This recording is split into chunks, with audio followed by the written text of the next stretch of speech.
I want to thank you again for all the support you're bringing and the love you're bringing to all these artists. It's pretty amazing, the outpouring of love through Facebook and through Instagram. Really, really appreciate it. Today, we have, again, some amazing people coming to you all the way from Sante Fe, New Mexico. And as many of you know, I'm Native. I'm from the Rincon Band of Luiseño Indians here in Southern California. My dad's probably out there. Hey, Dad, good to see you. I wanted to just share a little bit about our culture, since we're really devoting this episode to our people, to Native people. I know there's many of you out there watching, and I thought it would be really appropriate to start with something that is a ceremony that we do on our tribe, but it's really something that's done in tribes all over the United States. A little fun fact for you, I don't know if many of you know a lot about Native history, but did you know that at one time on this continent that we are on, that we all live, called the United States of America, that there were 100 million Native Americans here at one point? So it's pretty phenomenal, pretty exciting to know that. And I'm going to start here with a little ceremony. I'm going to see if I can mute this. Okay, so this is what we call a smudge stick. This is made, hold on real quick here. I'm going to try to, George is piping in here, so I'm going to have to remove him for a second.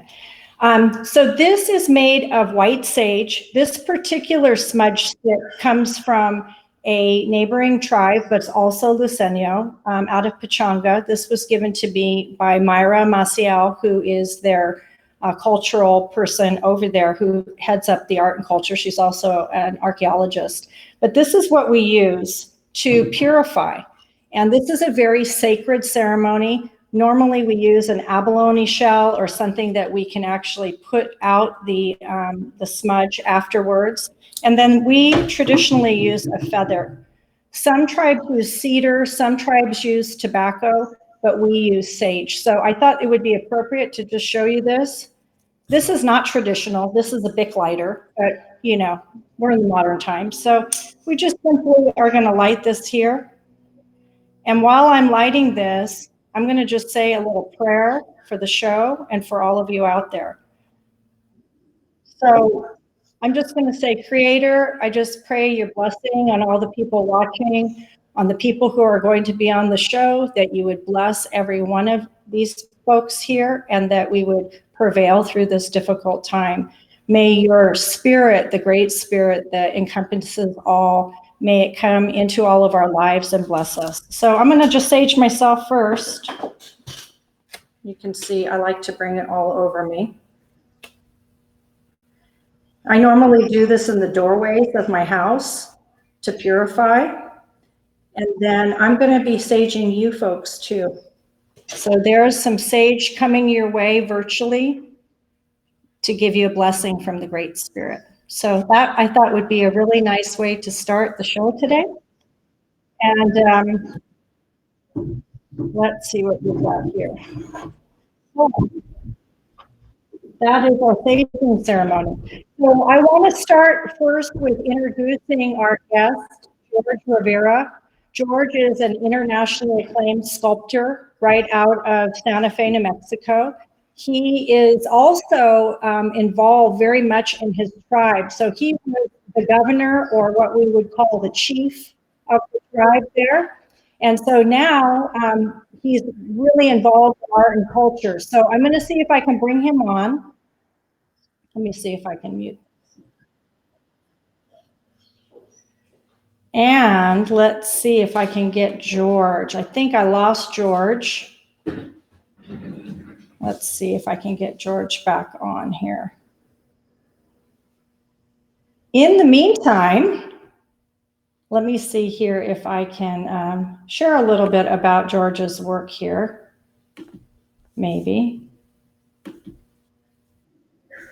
Well, we may have to start with our hoop dancing. Let me see if Steve is available.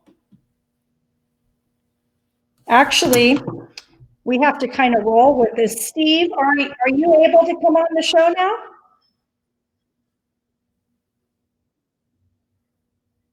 Let's see if we can get, okay. So we're going to bring Steve on in. This is Steve LaRance. And Steve, where are you coming in from? Good afternoon, Ruth. Good afternoon, everybody.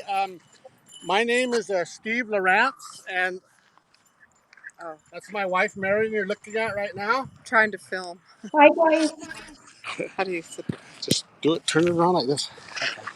And I'm coming to you from Owenge Pueblo in northern New Mexico. This is a traditional Tewa Pueblo. The Tewa people have lived in this region for centuries. We're about 30 miles north of Sante Fe in the Pueblo of Owenge. Beautiful. Beautiful. And so, Steve, share a little bit about the tradition of hoop dancing, because I know that your son is going to bless us today with a performance. Yes, the hoop dance is a very, very traditional dance. It originates here in the pueblos of northern New Mexico. Particular credit is given to the Pueblo of Taos, which is about 30 miles down the road from us. But in its original form, the hoop dance was a healing ceremony. So if you're out of balance physically, spiritually, or mentally, it was one of the many ceremonies that the medicine man would perform to bring you back to harmony and balance.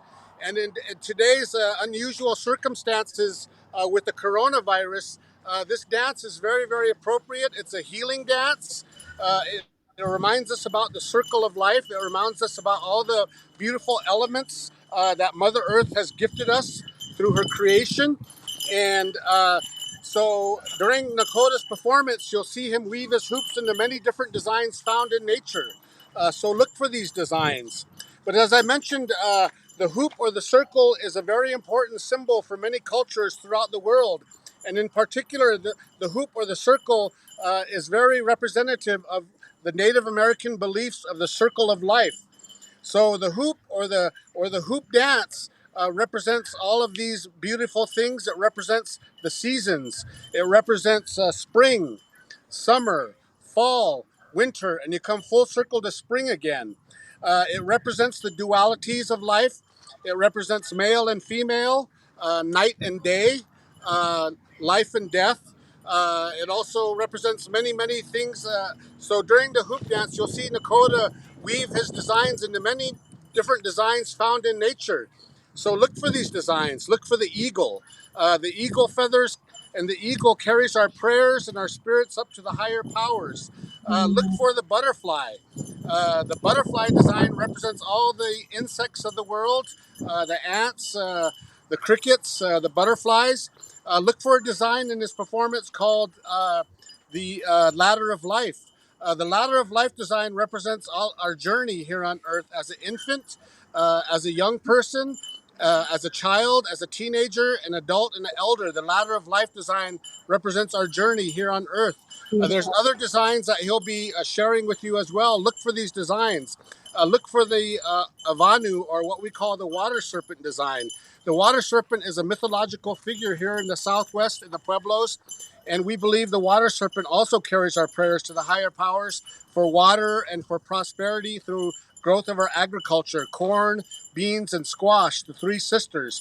We've lived off agriculture here, particularly corn in the Southwest, for centuries, and corn is actually connects all of the communities all the way from South America all the way up to Canada. So corn has been a gift to the world by the native people. Look for other designs. Look for many, many designs that represents the beauty of what Mother Nature has given us. And so Nakotah, a little bit about my son, Nakotah. He is a 9-time world hoop dance champion, and he's won all of his awards at the World Championship of Hoop Dance, which is held every year at the Heard Museum. Um, Nakotah has been dancing since he's been about 4 years old, but he is now 30 years old, and he's traveled all over the world sharing this dance with many people, with many cultures. He was actually also performed with Cirque du Soleil for about 3 years as a principal dancer in their show called Totem. And you can look at more of Nakotah's videos on his Facebook page, Fans of Nakotah LaRance. So here, without further ado, Okay, I'm gonna minimize myself here, okay. and then actually other way around, and then give you guys the stage. All righty. So I'd like to introduce my son, Nakotah LaRance. He is a member of the Hopi tribe and the Tewa tribe. And this is his performance of the Native American hoop dance.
The hoop dance with Nakotah LaRance. Wow, that is such a beautiful, beautiful dance.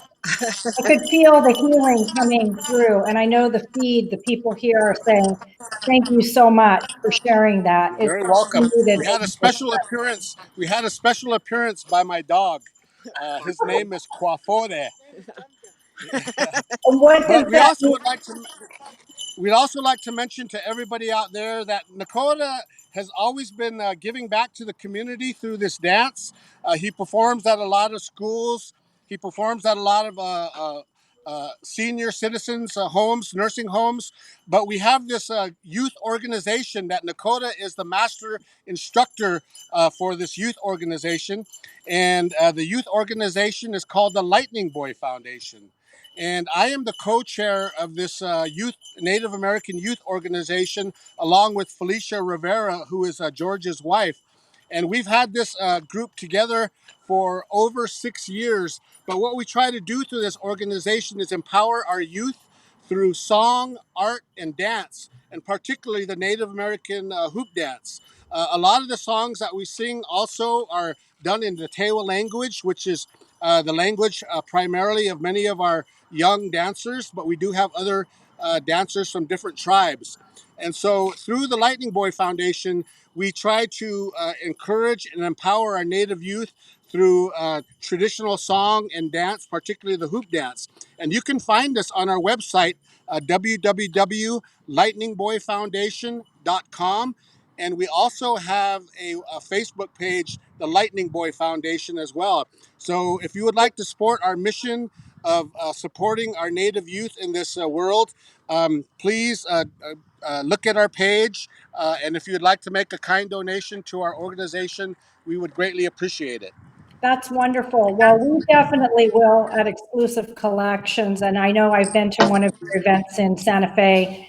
It's an amazing thing that you're doing, and just something that maybe the folks, there's always these rumors that if you're Native, you're somehow, you have this endowment that is just given. That's not the case for most tribes in Indian country. There are That's exceptions. very, very true. There are tribes that do better than others, but the majority of the tribes that are across the United States are still quite impoverished. So what I love about what you guys are doing is you're giving opportunities to a lot of kids that wouldn't have that. And again, furthering the arts, furthering the culture. And, I really appreciate what you guys have done with that foundation. And we certainly call out to all of you friends. If you're in a position to support it, this is a great cause. So we appreciate that. And I understand I understand you've got some talents yourself there, Dad. I understand you're a jeweler. Yes, I am, Ruth-Ann. I am a jeweler for over 30 years, a Native American jeweler. And later on in our program today, I'll do a demonstration and show some of my jewelry as well. Great. Well, I'm going to bring George on, and then I'll bring you back once you're set up.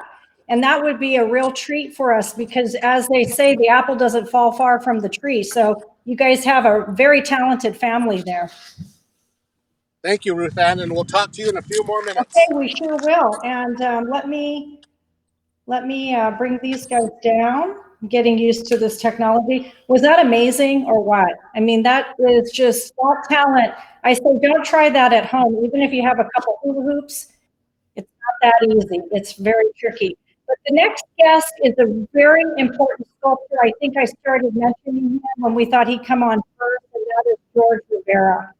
George is not only a talented artist and sculptor for many, many years, but he has also really blessed his tribe being a leader there. So he was what they call a governor there in the Pueblo. We would refer to it as our chairman or our chief. And he served for many years for this people. And now he's devoted his time to, I think it's still involved, but to sculpture. So I'm going to bring George on now. Let me see if I can get George in. There he is. Welcome, George. Can you hear us? Can you hear us, George? Can you hear us? You might need to share your microphone because I can't hear you. Let me see here. Maybe I have you on mute. Be on mute. My bad. I have to unmute. Sorry, guys. I'm still getting used to this technology. Hi, George. Welcome to the show. Oh, yeah. Thank you for having me. Well, we're thrilled to have you, and I know that you've been out there like everybody else. George lives very remotely, so we all feel like we have been sequestered. I think it was a really long drive for me to figure out how to get to your incredible home. But maybe share a little bit with the folks about what you've been doing to keep yourself busy, since you too are sequestered. Sure. Here's a view of right outside my gallery, where I live in the Pueblo of Pojoaque, just north of Sante Fe. And then here's my gallery. I'm going to walk you through the studio and through the gallery as we talk. But first, I wanted to say hello to everybody out there who's watching, and also I want to give my best to all of those people who are dealing with the coronavirus issue, and those people that are out there fighting it and handling it, the first responders, and all the families that have been affected. We're praying for you, and we're wanting, speedy recovery as we can. It has affected the whole globe, and I'm very thankful for Steve and Nakotah offering that prayer to everybody. The hoop dance prayer is something from their heart and my heart out to everybody else. So, with all due respect, I wanted to say hello to everybody and try to just give them some beautiful aesthetic things as we're going through this difficult time. Um, I am happy that I'm here with my family. I have all of my children here, and we're staying here for weeks on end until we get through this. But I am glad, because my children usually are traveling and doing other things. So um, I'm an artist, sculptor. I get invited to do some really cool projects around Indian country, around the city of Sante Fe. I have a large sculpture in front of the Smithsonian Indian Museum, a big buffalo dancer. There's a small version of it. And so I've been fortunate to be able to share um, my creative expression with many, many people throughout the country. And as I said, I'll walk you through the studio and gallery. It's going to get a little windy. Are you ready for that? We're ready. And George, just share a little bit. I know that the pieces that you create, you have historical pieces that are based on the traditions from where your tribe is. But then there's also pieces that you've created that have been of contemporary Native Americans that have really, I think, pushed the boundaries for us as Native people. And I think, give us a little bit of a variety and tell us a little bit about your inspiration in creating those. Well, my early years in sculpting, I was doing a lot of Pueblo themes. And then a few years ago, I started venturing out to work with other tribes and discussing with them their background, their history, and some of the things that they wanted and that they thought were important to try to capture in a form like bronze. And so I've been fortunate to work with the Pechanga tribe, and we did a over life-size piece of a traditional game that goes back hundreds of years, involves a lot of singing and ceremony. And the large piece sits in front of the Pechanga Resort now. This is just a photograph of the small one. So yeah, I'm venturing out. I did this large over life-size piece of Billy Mills. This is just his bust here, but I have him uh, sprinting to the finish line when he won the 10,000 meters in the 1964 Olympics.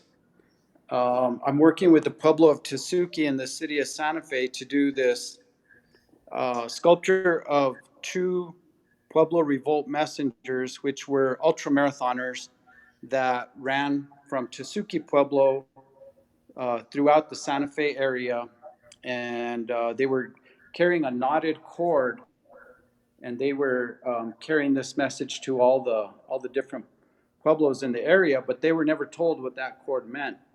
Each knot in that cord represented a day before the Pueblo Revolt was to take place, because of what the Spanish were doing to the native people. They enslaved them, and they were trying to wipe out their religion and their culture. So the revolt did happen, but those two individual runners, I'm going to walk into the other part of my studio and show you the bigger version of it. And those two runners were captured the day on August 9th, 1680, and they were tortured to try to get information out of them, and they were killed. And Tsuki and the city were honoring the two runners who were teenagers. So I'm doing this for both Tsuki and the city of Sante Fe. It'll be placed in the city of Sante Fe. What I'm showing you now is the clay version, and I'm going to show you the bronze version. But here's another part of my studio where many of the original clays are still partially intact. Beautiful. And there's then I'm going to walk outside and I'm going to show you Ryan Benally, who works on the bronze and stainless steel part, so you can see him welding there. And there's the runners. We walk around the front of them. That's amazing. And when you get in front of those, George, if you wouldn't mind just holding the camera still, we're getting a little bit of a pixelation. And just so you know, folks, I'll be How's that? putting more of these. Yes, there you go. That's much better. I can hear the wind. So, yeah, we up on top of the hill. There's always some wind up here. But the runners, I incorporated the yucca plant, which is made out of stainless steel. It's actually turned out to be more complicated than the two runners themselves. And the cord that the runners were carrying was made out of yucca, and yucca was used for the juices of the yucca were used for eating as well as for shampoo, and then the leaves were used for making ropes, making sandals, all kinds of everyday functions. And so I wanted to incorporate the yucca because it's also still important today. It's the New Mexico state flower. Beautiful. Those So are absolutely stunning. if you're in my studio at any time, this is the sound you're going to hear. So where will those eventually reside, George? Those will be right in front of City Hall in Sante Fe. Okay, folks. So once we can start traveling again, that would be something that you definitely want to see. And I believe when would those be installed and finished?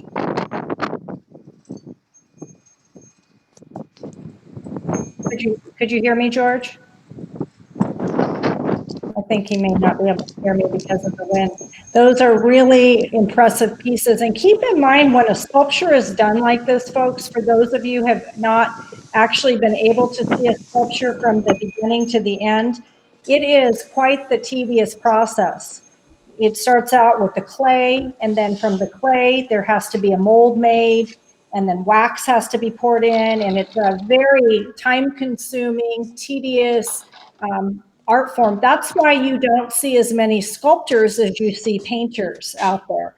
Just the actual process of creating a sculpture from clay to bronze is very, very time-consuming and incredibly expensive because the bronze itself has a lot of copper in it. So it's all about that precious metal. Where are we at now, George? Oh, we may have lost George. What I'll do a little bit later is I will stream some really good photographs of George Rivera's work for all of you folks to be able to see.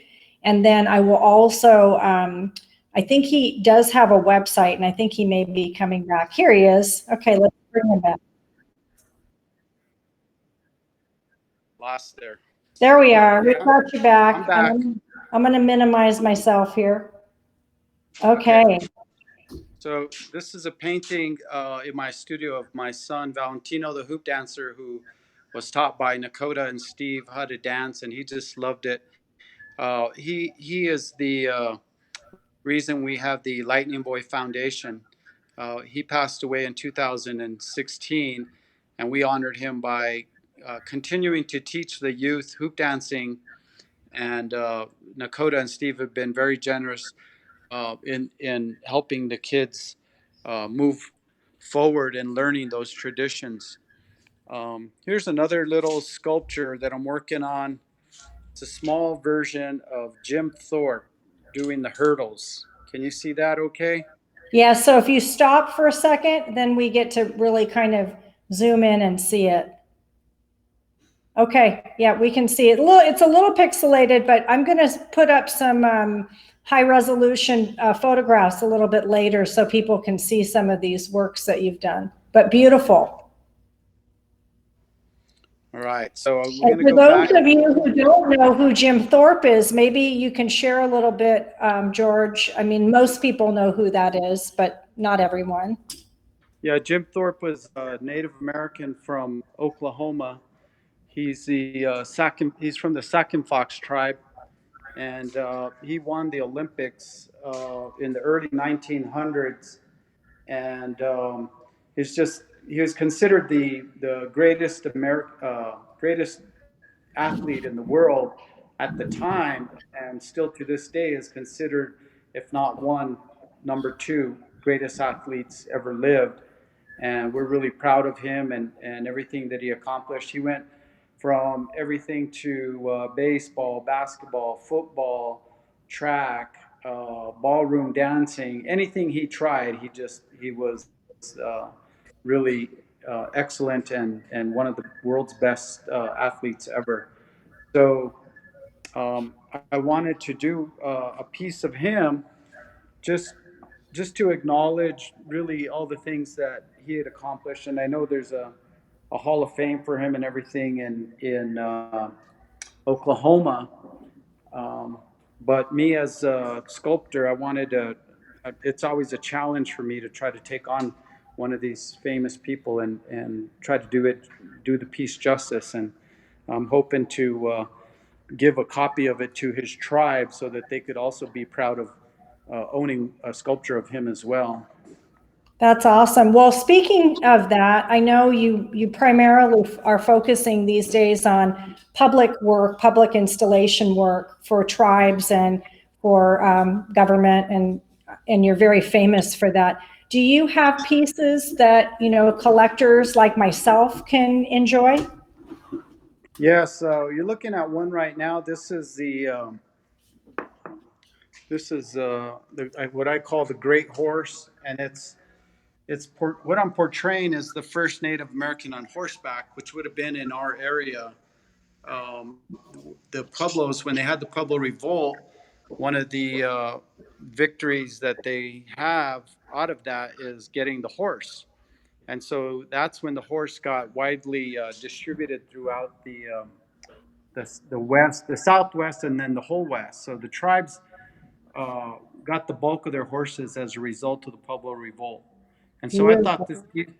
I thought this piece was really important to sculpt and refer to First Native Americans on horseback. Gorgeous. And is that shown on your website? It is. Okay. And as we were getting cut off, I'm not sure. Did you see me showing you the big one outside? No, we missed that.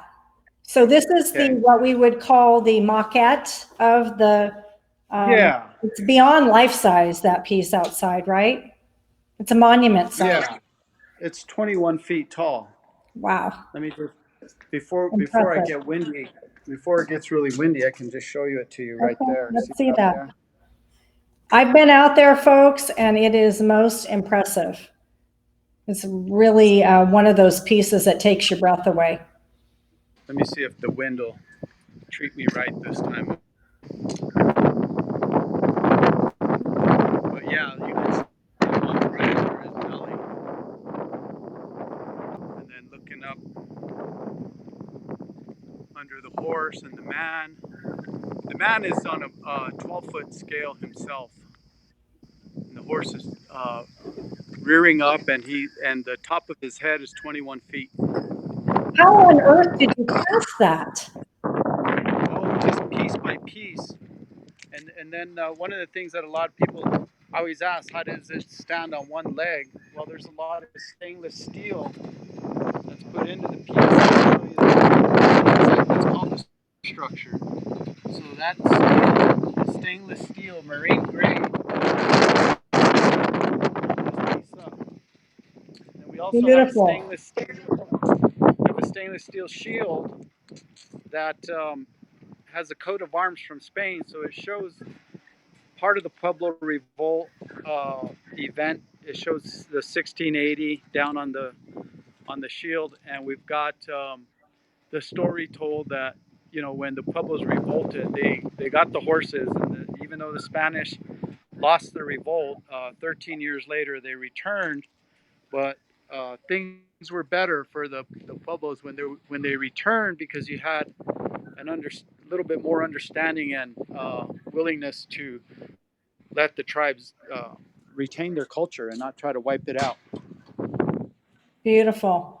So what is the next? I know our tribe out at Rincon that we have commissioned George to do a beautiful father and son sculpture from our tradition as the Senyo people.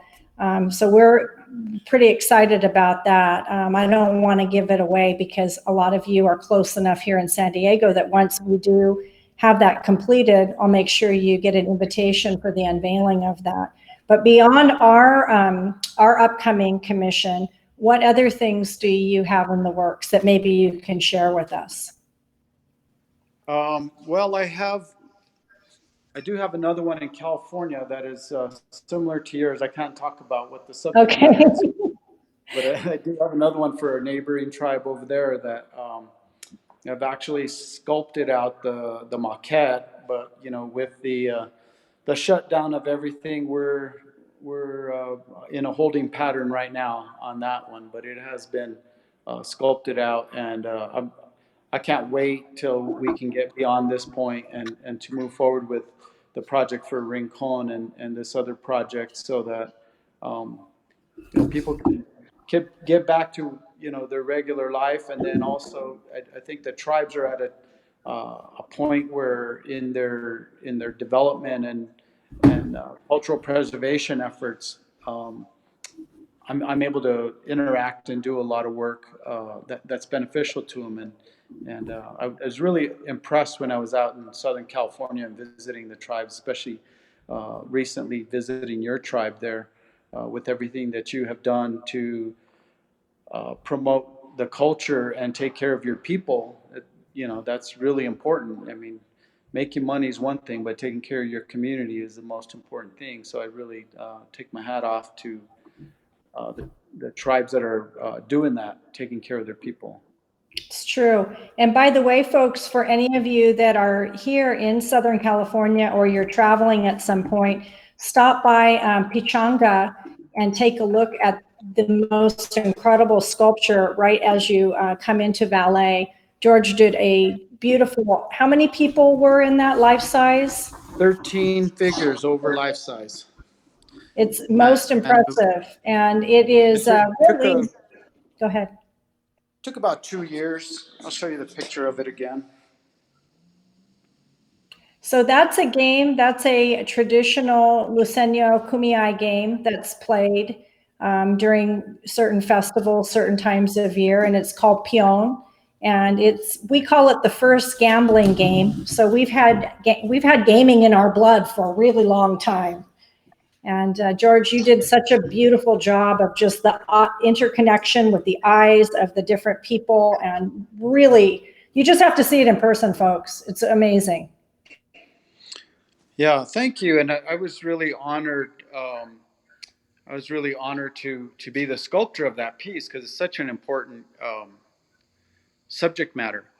The Peon game is not only a cultural preservation part of everyday life there with the Luiseño tribes, but it is also one of the games that helped establish gaming for the tribes. So when the tribes were sued by the state of California for their gaming operations.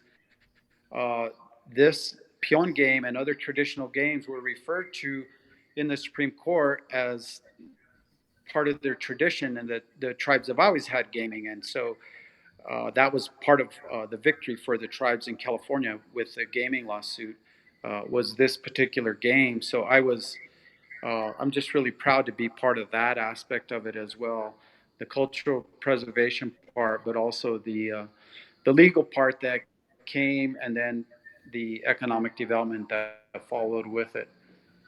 It's pretty wonderful to see your contributions to Indian country, George, not only with your artwork, but also, the way that you have, worked with lobbyists to, keep our traditions intact, and also allow for a lot of progress within the Native community, so that we don't have as many people living on the poverty line. So kudos to you.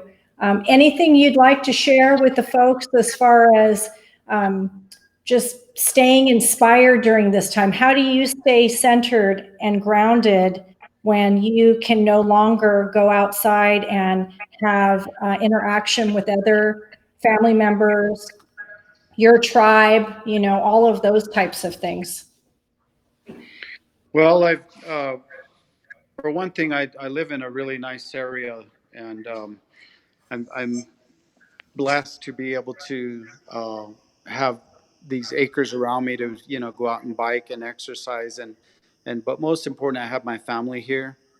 So I have my son and my 3 daughters that are here, and there's lots of cooking, lots of storytelling. My 8-year-old daughter puts on a performance every evening on the trampoline. She dresses up and has a curtain call and everything, That's great. and then we end up binge watching TV and eating a bunch of popcorn. But we're together. We're us being together is important, and I'm fortunate. My son is home from. He was working on Elizabeth Warren's campaign, and he was coming home right around the time when everybody had to stop traveling. So we're fortunate to have him here, sharing time with his younger sisters. His name is Paui Rivera.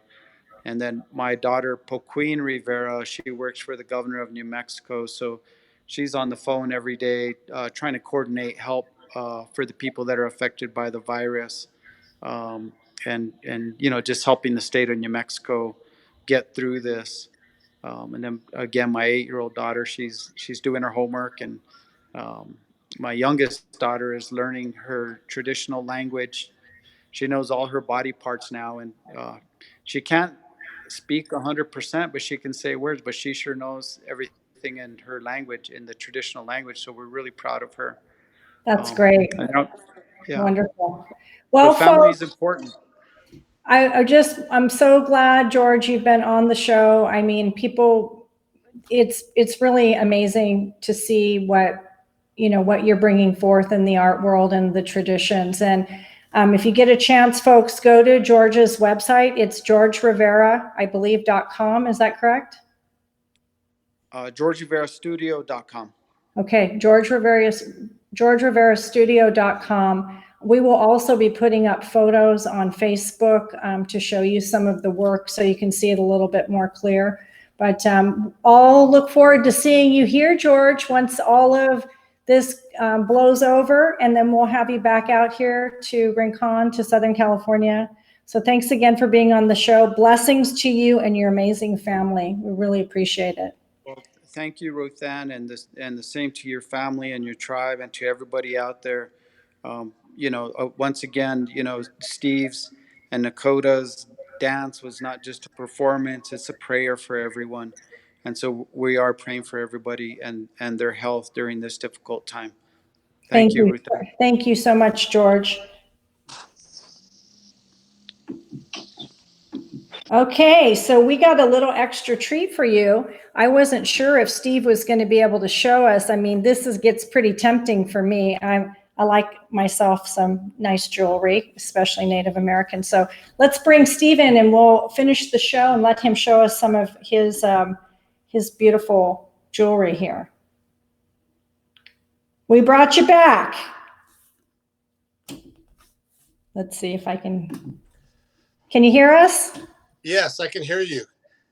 All right. Well, this is kind of tempting when we bring a jeweler on, but we would love to see your craft. I'm going to minimize myself so we can see your craft and see your artistic expression within the jewelry that you create.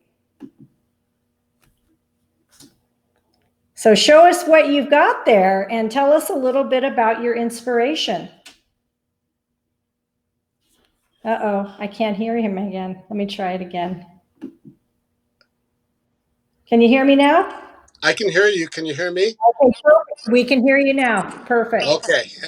Well, good afternoon again. And I'm coming to you now from my studio here in the Pueblo of Pojoaque. We're actually about maybe 20 miles down the road from George. So we're really close to George and his family, Felicia. Um, I'm not sure if I mentioned it or not, but I'm a member of the Hopi tribe.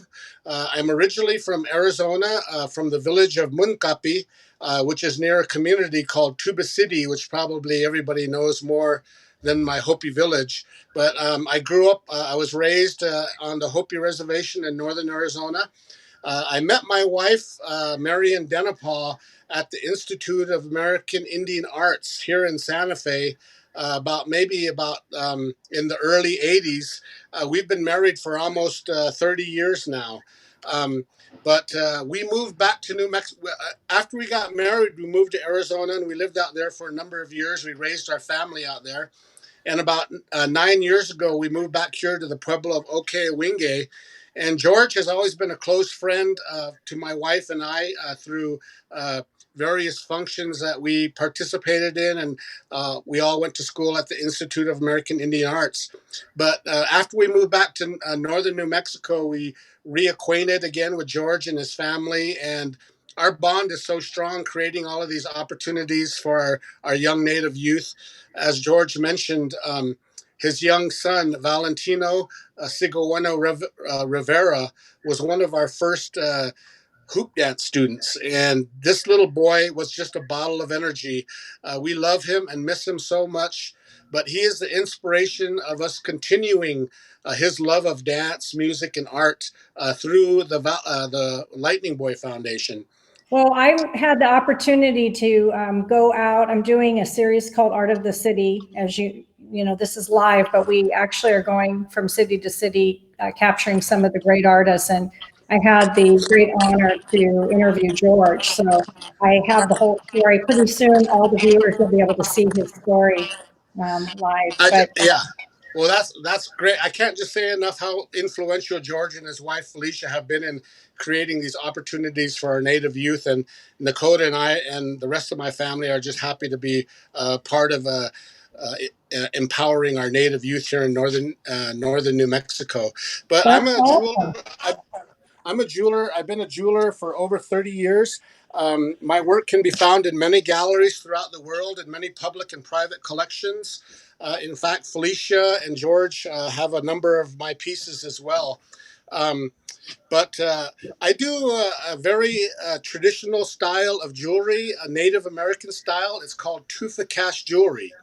And it starts with a volcanic piece of tufa stone. And I want to quickly introduce my son, Cree LaRance, is helping me here to film. This is my son, Cree. He's also a very talented jeweler. And I'm going to go ahead and turn the camera around so he can start filming as I move around. Okay, I'm going to take myself out of the screen here so that you have the whole screen. Okay.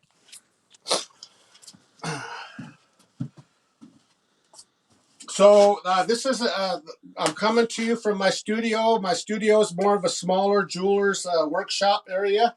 But as I mentioned, I do a traditional style called tufa cast jewelry. And it all starts from the Hopi Reservation. I use this, it's a volcanic stone. It's called tufa stone. And I actually harvest all of my own tufa stone from my home reservation in northern Arizona from the Hopi Mesas. But it begins with a simple rock, and it's a volcanic stone. I'm showing you the backside of a piece of tufa that I carved to create a ring.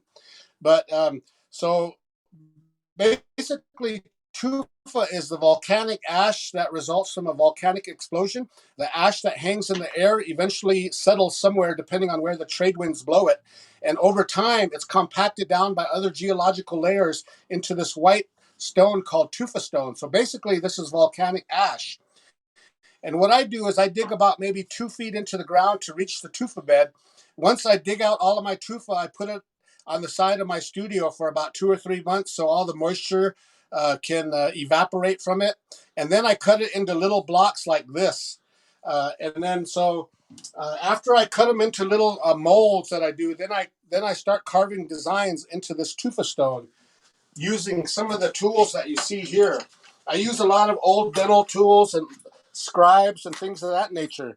So what I'll do to begin, and what I'm demonstrating today is a ring. I'll be making a sterling silver ring. So I've pre-prepared this tufa. I've carved the design into the tufa stone using my hand tools here. These are all hand carved. And this design has a little, just a simple pottery, a Pueblo pottery design on the ring band. So this is all hand carved out. This whole design is hand carved out of the tufa, and then it's matched with its mate. So it comes in a two-part mold. So once I carve the design out, then I bring it over to my pouring, what I call my pouring bench. After the design is carved, then I'll soot the design with a layer of charcoal.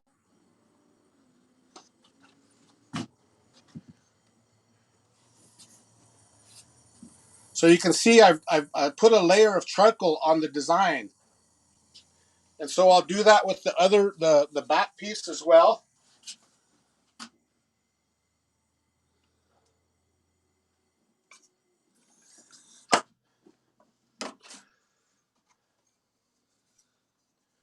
Now I'll put these two pieces together, and then once I have them together, I'll create some marks to show me how, because I have to take this back apart. What I'm doing with this process is I'm signing my ring.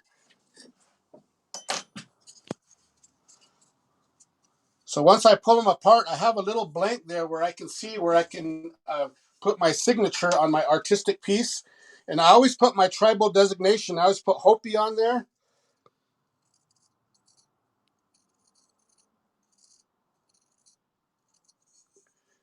And I always put my Hopi name, Wikvaya, because a lot of the inspiration for my work comes from my tribal background, my Hopi tribal background. And then I always put a sun symbol because I'm a member of the Hopi Sun clan. So I always put a little marker on my pieces, a Hopi sun symbol.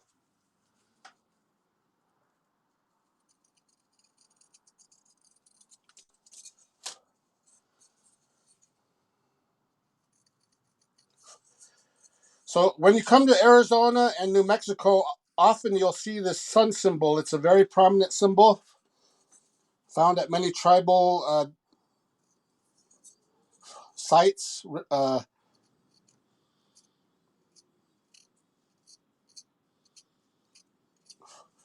So once I've got my design marked and everything, then I'll put it back together. And my lines, as I mentioned, help me put it back together in the correct place. And then once I have it back together correctly, this is what's called the sprue. This is where the molten silver will be poured down into the mold. So I'll clamp these two pieces tightly together.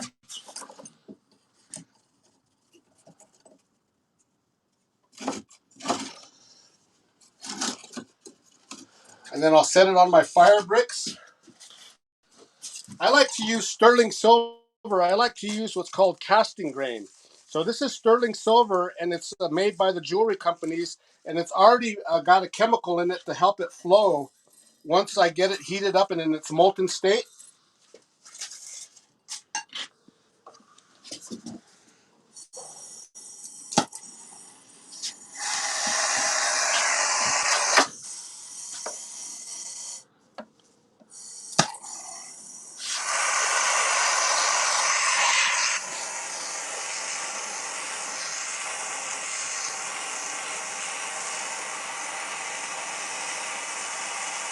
So casting is the process of melting your silver to a molten state, and then casting is a process of pouring it into the molds, whether it be lost wax casting, cuttlebone casting, or this is the Native American technique of tufa casting.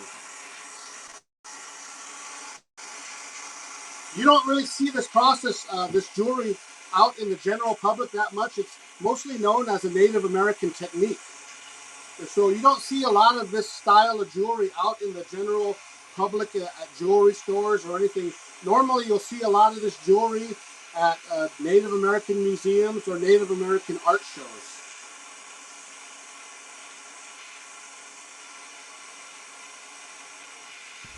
I just have to jump in real quick and say, wow, this is amazing.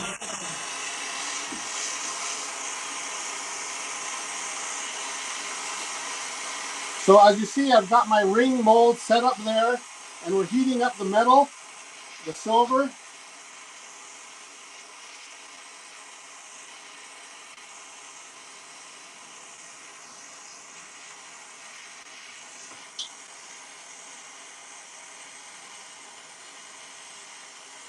So this is probably like about an ounce, maybe about an ounce of sterling silver, maybe about an ounce and a half. But the ring will probably wind up being like a little bit over a half an ounce of silver. But we put extra silver in there to help the molten silver get pushed into the design.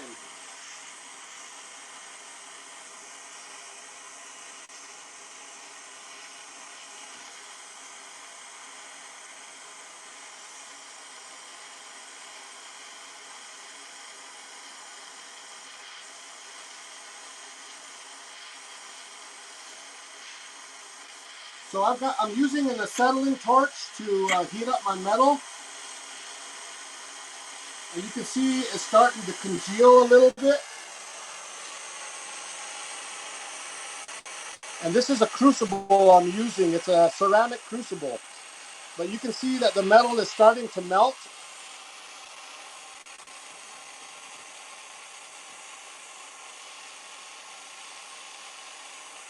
It's about 2,000 degrees.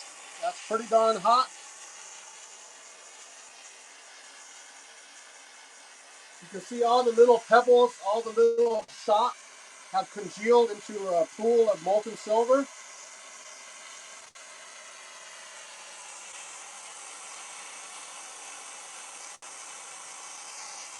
I'm checking the viscosity before I do the pour. I want to make sure that's nice and molten before I pour it. I like to make it look like it's like mercury. It almost looks like mercury when it's ready to pour. So we're about ready to pour it now.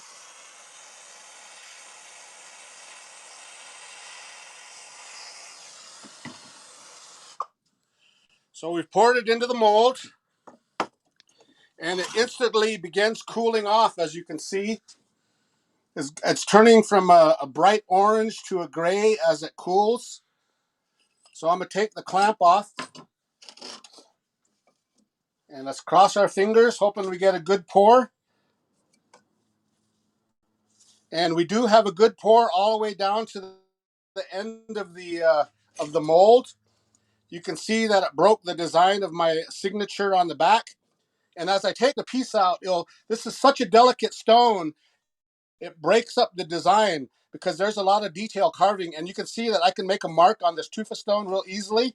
So as I take the silver out, you can see that the design is broken up. And a lot of the tufa stone is stuck into the silver of the piece of the ring right here.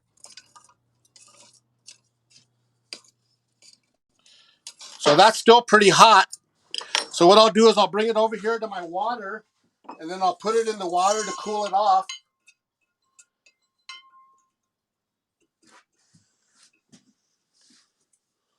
Once it's cooled off, then I'll get a little plastic brush and get all that tufa stone that's stuck into the design and just scrub it out.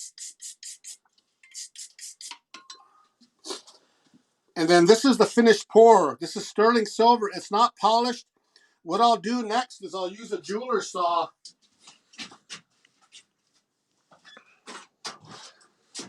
I'll use a jeweler saw to cut off the extra silver. This silver can be reused, but I'll cut it off at this end.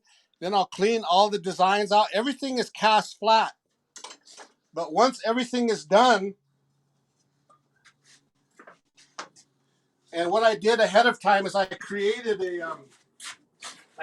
another ring similar to the finished piece here. So once it's done, this is what this will look like.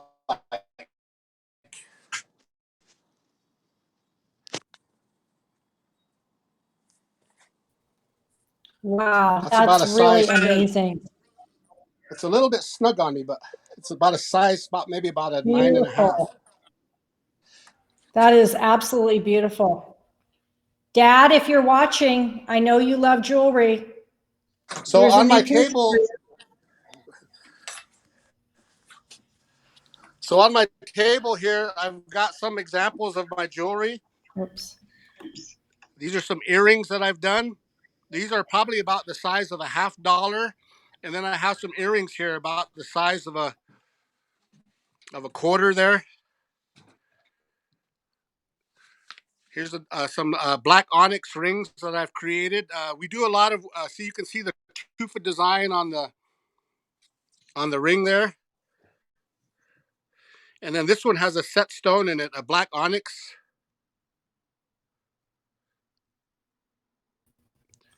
Those are really incredible. Absolutely beautiful. Number of different rings, some turquoise rings. I've been working on a bunch of turquoise rings and coral rings. There's sugilite. And here's some of our bracelets. And then we inlay stone, we set stones, and then we do a lot of inlay in our work as well. There's an inlaid bracelet that's very I like that. inlaid with lapis, coral, turquoise with a lightning design and corn seeds. There's a belt buckle here. In a belt buckle actually should go like that. The representation is the dark rain clouds with the falling rain at the bottom, and then inlaid with all the beauty of the coral, turquoise, and that's Hawaiian black coral. Beautiful. We do work in gold, so there's a couple gold rings there with the life symbol on them. Does everything that you create, is it all symbolic? Do you have a meaning behind each piece? Yes, a lot of it is inspired from our traditional culture here in the Southwest. So on this particular design, this is 18 karat gold bracelet. And on the top, again, you have the lightning symbol with the corn seeds, and then the cloud design on the bottom. And then it's inlaid all the way across with high grade purple sugilite, Japanese red coral. And there's a piece of Australian opal there. That's a large piece of Japanese red coral. And then inlaid all the way across with purple sugilite and Japanese red coral. These are 18 karat Gorgeous. gold, 18 karat gold earrings with the Now, life spiral design. if somebody wants to acquire and these beautiful art pieces, how can they reach you? They can reach me on my Facebook page, Steve LaRance. Okay, we'll put that up as well. And My do you Hopi have name is Wick. My Hopi name is Wickvia, but on my Facebook page, I'm just under Steve LaRance. Okay, and do you have a website as well, Steve, or I is do. it through Facebook? I have a Facebook page, Denapal LaRance Fine Art. Okay, perfect. And if you get on my Facebook page, my Steve LaRance Facebook page, it'll show you how to get on my Denapal LaRance Facebook page. Okay, perfect. Wow, you're so talented, and I love the idea that you're carrying on the traditions. That you're keeping with the traditional way of creating these beautiful jewelry pieces. I can see why your kids are so talented. They get it Some of from these, their dad. yeah, some of these pieces were actually created by. In this picture here, you have a 6-strand high grade Mediterranean red coral necklace that was created by my wife, Marian Denapal, And then you have a beautiful lapis bolo tie created by my son, Cree LaRance. Beautiful. What a talented family you guys are. Thank you so much. Well, I really appreciate you being on the show today and sharing and really letting us kind of have a chance to look at the way that you do it, not just look at the finished product, but to see the actual steps that it entails. It looks like, I know that you put this together in advance, but it looks like it's pretty time consuming as well. It did. This time I've just with this pandemic and the time, I've really just taken time to really just stay home, be with the family, and work in the studio and try some new jewelry techniques. That's really been fun. So I've been kind of like working on some different stuff, which is out of my box. But it's just really a time, I guess, to really get creative and to spend time with family and just to really, improve yourself, we're working on our fields. We grow corn out here. We have sheep, and so we've been really taking care of our little ranchita here, basically. Oh, that's wonderful. Yeah. Well, thanks again. I'm going to bring myself up here. Thanks again for being on the show, and thanks to your entire family for blessing us today. You guys have been an amazing inspiration, I think, for myself, but definitely for all the viewers. And again, guys, go out to his Facebook page, support the arts and support these artisans that are working from home. There's still an opportunity to collect something really beautiful. And so thanks again, Steve. I want to thank both you, Ruth-Ann, and George also for creating this opportunity to reach out and to meet new people and talk to new people. And please, again, check out our Lightning Boy Foundation youth group. To me, that's more important than the jewelry. I think the future is in our youth. So we really try to do something to empower our Native youth. Agreed. That's a good word. Well, be safe, and we'll have you on the show again, I'm sure, and blessings to you. Be safe, everybody. Wash your hands. We're working on that all the time now. Bye-bye. Alrighty. Bye. Okay, folks. Well, that is the episode for Friday today. And we were blessed. We got this amazing energy from the folks in Indian country bringing us these prayers and blessings. I hope that you felt them. I hope you enjoyed Art of the City TV. And just so you know, next week, again, we have an amazing lineup starting Monday with artist Steve Barton, who is a Southern California artist, but again, shows all over the world. And he's going to be streaming live from his studio in Oceanside, California. Wednesday, we're going to New Orleans, and we're going to be meeting an artist there, Molly McGuire. She goes by Maguire. She is just so much fun. I call her my gypsy princess. We just started carrying her work in the gallery, but she has some really amazing kind of mystical type work, and you'll see when you meet her. She's really great. And then on Friday, we're going to be going into the studio of Lyman Whitaker. So some of you folks know Lyman. He lives in Utah. He is a gentleman that has impacted the world with his wind sculptures. If you've been to our gallery, you see that we have a beautiful wind garden outside, but he's done sculptural works for many, many institutions, hospitals, public places of interest, a lot of government work that he's done. It's just really soothing work. So you're going to be able to meet him and his beautiful wife. They're amazing people. And then we're going to pepper it with some other guests. We've got some secrets coming up. So don't miss it. Art of the City TV, streaming live here on Facebook. Please do us a favor and share this with your friends. We really want to grow this. Once again, like I always say, if you know anybody that would like to be on the show, please private message me. I'd be happy to reach out to them and see if we can get them on the show. And blessings to you this weekend. For all those who are struggling with people that have been ill, our prayers go out for healing. And we'll look forward to seeing you on Monday. Same time, same place, 1 p.m., Art of the City TV, here live streaming on Facebook. Have a great weekend, folks.